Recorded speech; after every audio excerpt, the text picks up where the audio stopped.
Before we begin, if you're interested in psychology, human behavior, and powerful life lessons, make sure to like this explainer and subscribe to the channel. Now, let's begin. Today, we're breaking the scroll and reclaiming your mind from the dopamine trap. Picture this. You wake up tomorrow morning, the soft morning light is just starting to peek through your blinds, your alarm goes off, and, well, before you even stretch, before you even take a deep breath to start your day, you reach over and grab your phone. You tell yourself, hey, I'm just going to check this for 2 minutes, just a super quick glance at my messages, right? But we all know exactly how this story actually goes. You check one single notification, and then right below it, there's another one. So you click on a short video, and magically, almost seamlessly, that one short video turns into 20. You're swiping, you're tapping, and boom, this psychological phenomenon known as time blindness completely sets in. The frontal lobe of your brain, the part that's actually responsible for tracking time and giving you self-control, it effectively just goes offline. Before you consciously realize what's happening, a whole hour of your morning, a whole hour of your life is just gone, vanished. But here's the genuinely scary part about all of this. This isn't happening because you're lazy. It's not because you lack discipline or willpower. No, it's happening because your brain has been methodically trained and quite literally hijacked to crave one very specific chemical. Section 1, the dopamine trap. Okay, let's dive into this. Every single decision you make on your phone, every little notification banner you tap, every like you eagerly wait for, every single reel you consume, your brain is actively rewarding you with these tiny, super potent chemical bursts. It's a completely invisible trap that these apps, social platforms, games, and even your own daily habits have meticulously built around you. So today, we're looking directly at the psychology behind it and exactly how we can escape it. Now, when people hear the word dopamine, they almost always think of it as the happiness chemical, right? But scientifically speaking, that is a complete myth. Dopamine is actually the chemical of anticipation. It's what makes you want more. Evolutionarily, our ancestors desperately needed dopamine just to survive. It was the biological drive that kept them foraging for berries or hunting for days, constantly anticipating that eventual reward of food. But today, it doesn't release because you're deeply satisfied. It releases because your brain genuinely believes the next reward could be even better. And that is exactly why, after watching one hilarious reel, you don't just put the phone down. You keep scrolling because your brain is whispering, hey, maybe the next one's going to be funnier, or more shocking, or more satisfying.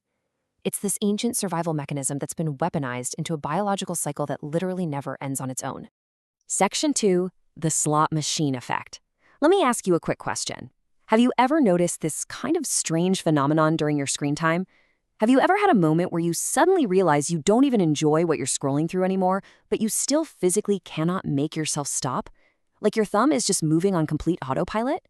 Well, social media platforms are actually designed exactly like casinos' slot machines. This whole setup relies on a core psychological concept discovered by behaviorist B.F. Skinner called intermittent variable rewards. Think about it. When you pull the lever on a slot machine, the payout is totally unpredictable. You might win big, or you might get absolutely nothing. When you swipe your thumb on a social media feed, it is the exact same psychological principle at play. Sometimes you find something amazing, other times it's completely boring, sometimes it's shocking, sometimes it's funny. And this completely unpredictable reward system is precisely what keeps your brain hooked. Every single swipe feels like pulling a lever in Vegas. The potential reward is always just one more swipe away, and your brain just cannot stop chasing it because that uncertainty, it's incredibly thrilling to your nervous system. Section 3, the hidden cost. But listen, the real danger here isn't just about wasting a little bit of time chilling on the couch. The hidden cost is what this constant state of hyperstimulation is actually doing to your brain biologically. And honestly, more importantly, what it's doing to your ability to function in the real everyday world. You see, the more instant, high-octane digital rewards you consume, the harder normal life actually becomes. This happens through a biological process called downregulation. Because your brain is just constantly flooded with these unusually high levels of dopamine from your screen, its receptors actually numb themselves just to handle the massive overload. As a result, your brain's baseline for what it considers stimulating gets artificially pushed straight through the roof. Because of this new, impossibly high baseline, real-life activities just can't compete. Suddenly, reading a physical book feels incredibly boring. Studying feels physically painful. Doing deep, focused work, utterly exhausting. Even having normal face-to-face conversations starts feeling way less exciting than just checking your phone. Section 4, the dopamine crash. And, inevitably, what goes up must come down. Think about how you feel after 2 or 3 hours of mindless scrolling. The fast-paced colors, the endless sounds, the constant barrage of information, it eventually leads to a severe biological drop-off. The crash. Just take a look at these symptoms for a second and see if they feel profoundly familiar to you. Feeling deeply empty, feeling entirely unmotivated, feeling this strange, uncomfortable restlessness in your own body. Your brain just becomes completely depleted, totally overloaded with stimulation. And as a result, everything else in your environment suddenly feels incredibly dull, heavy, and gray. So what do we usually do when we feel this awful, empty crash? We pick up our phones again. We don't do it because it brings us joy anymore. We do it because we are desperately trying to escape that exact empty feeling. This is the exact mechanism of true addiction. We're essentially trying to medicate the crash with the very poison that caused it in the first place, trapping ourselves in this endless, exhausting loop. Section 5. The attention economy. I really want you to think carefully about the mechanics of this trap.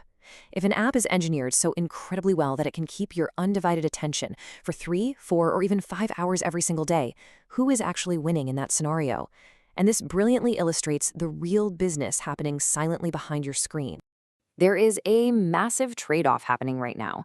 On one side is what you spend, hours and hours of your irreplaceable attention and time.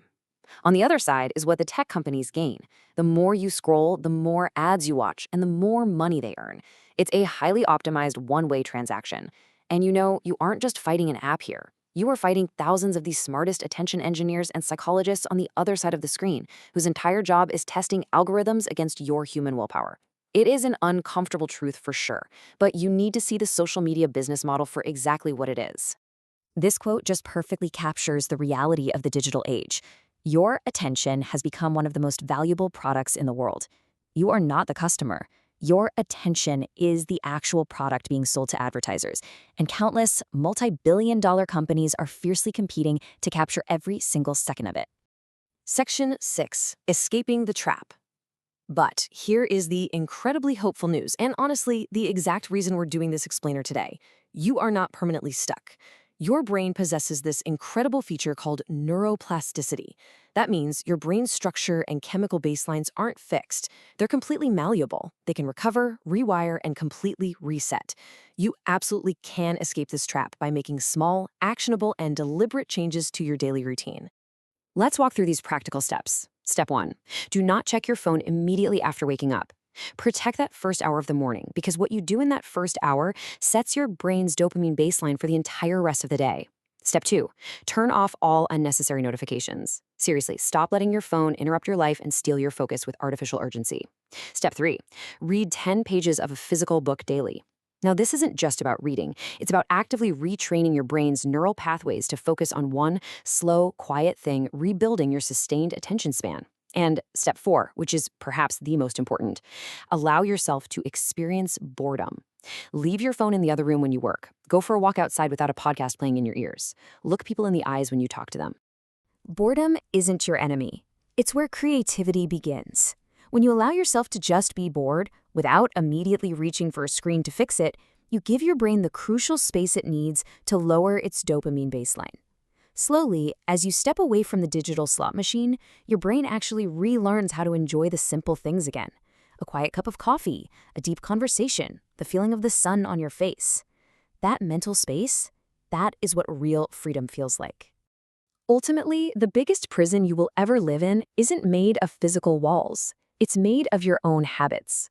This dopamine trap is utterly devastating because of the sequential, silent way it robs you. Think about it. First, it steals your attention. Once it has your attention, it steals hours of your time. By stealing your time, it shatters your focus. And finally, by taking your focus away, it slowly and silently steals the incredible life you could have built. So, I'll leave you to deeply reflect on this question. How much of your precious life are you willing to trade for just one more scroll? If this explainer helped you understand people a little better, make sure to leave a like and subscribe for more psychology insights. Your support helps this channel grow and allows me to create more explainers like this. See you in the next one. Remember, understanding people is powerful, but understanding yourself is life-changing.